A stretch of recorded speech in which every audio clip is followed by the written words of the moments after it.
we'll guide you through how to adjust border thickness in Figma. Quick disclaimer, you need to follow this step-by-step guide carefully, because skipping a single step will affect your final result. If this guide helpful, don't forget to like and subscribe. First, don't forget to comment if you still need our help or want to ask something, and we will reach you as soon as possible. Second, open the Windows Start menu on your desktop, then type Google Chrome into the search bar and launch the browser from the results. When Google Chrome has finished loading, click the address bar, enter Figma, and press enter. From the results that appear, select the official Figma website.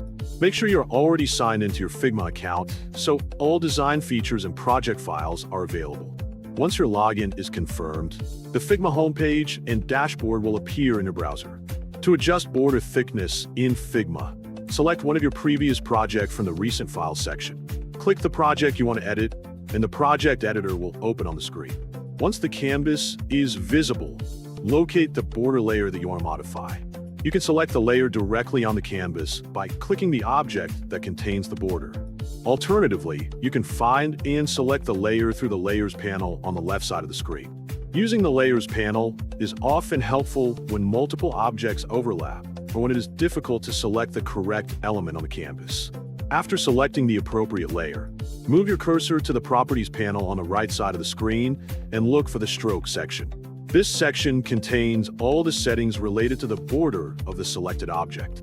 Within the stroke settings, locate the weight field. To increase the border thickness, change the number in the weight field to a larger value.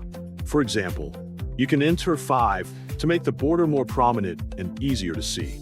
As soon as you enter the new value, the border will update automatically on the canvas.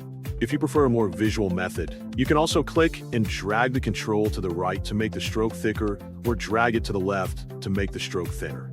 In addition to changing the thickness, you can also adjust the position of the border. Figma allows you to place the stroke in the center, inside, or outside position.